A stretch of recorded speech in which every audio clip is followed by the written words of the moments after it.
So, you did it. You brought home a brand new puppy. That's awesome. But amidst all the fun and chewed-up slippers, that one big question pops up for every new owner. How often am I supposed to be feeding this little furball? Well, let's figure it out. I mean, it seems pretty simple, doesn't it? You get some food, you put it in a bowl, the puppy eats it, job done. But there's actually a little more to it than that. And getting it right is, well, way more important than you might think. Because, yeah, getting the feeding schedule wrong isn't just a small oops. It can actually lead to some pretty big problems down the road. We're talking things like poor growth, some really frustrating behavior issues, and even tummy troubles. But hey, don't you worry. That's why we're here. We're going to build the perfect plan together. We'll start with why this all matters so much. Then, we'll get into the nitty-gritty of a feeding schedule.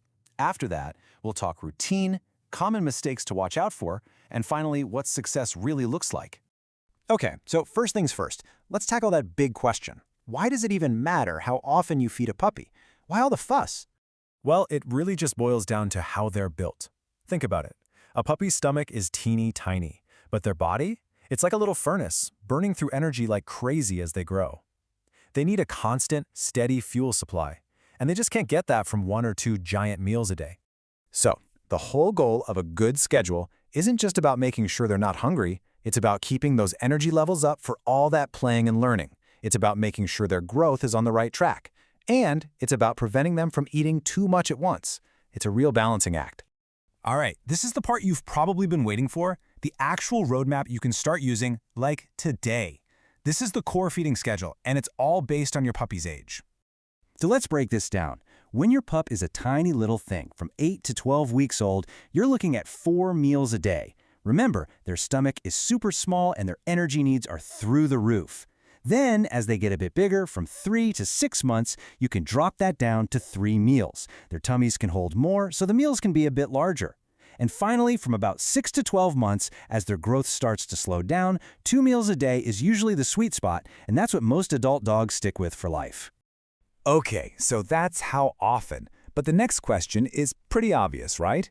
How much food are we talking about here? How much should you actually be putting in that bowl? Now listen, this is super important. Please, do not guess. The feeding guide on the back of your puppy food bag, that's your starting point. But your #1 absolute best resource is your veterinarian.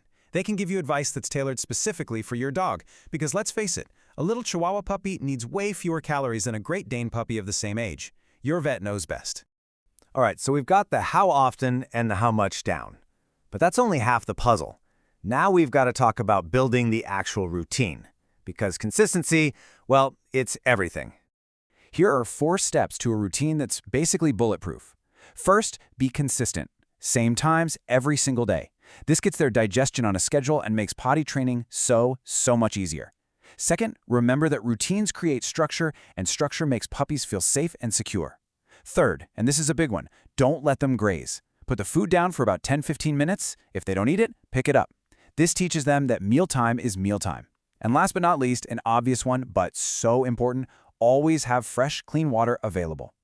Okay, we've covered all the do's. Now it's time for the crucial don'ts. Let's go over some of the most common mistakes people make and a few things that are seriously dangerous. So, here are the classic traps. Overfeeding is so easy to do with those puppy dog eyes, but it can lead to weight problems. Underfeeding is just as bad. It can stunt their growth. We already talked about inconsistent times, so you know that's a no-go. And then there's the big one, too many treats.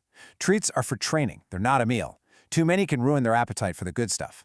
Oh, and if you do need to switch their food, do it slowly, over a few days to avoid an upset stomach.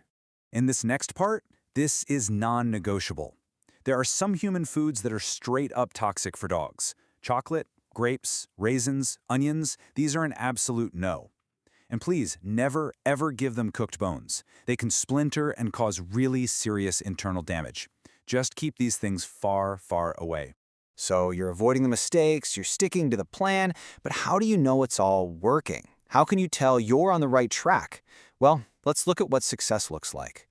You'll see it right in front of you. You'll see steady, consistent growth, not too fast, not too slow. You'll see that happy, playful puppy energy. Their coat will look healthy and shiny, and, their digestion will be regular and predictable. These are all signs that you're doing a fantastic job. And hey, you want to level up? Here's a fantastic pro tip. Don't just plop the bowl down. Turn mealtime into a tiny training session. Just asking for a simple sit before the bowl hits the floor, it builds amazing focus and good manners from day one. It's a game changer. So what's the big payoff for all this? It's huge. You're not just feeding a dog, you're setting them up for better growth and development.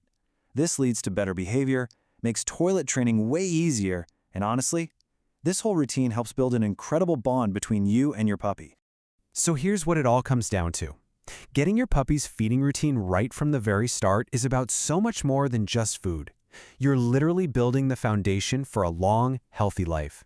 And at the end of the day, that's what we all want, right? Because a healthy puppy is a happy puppy.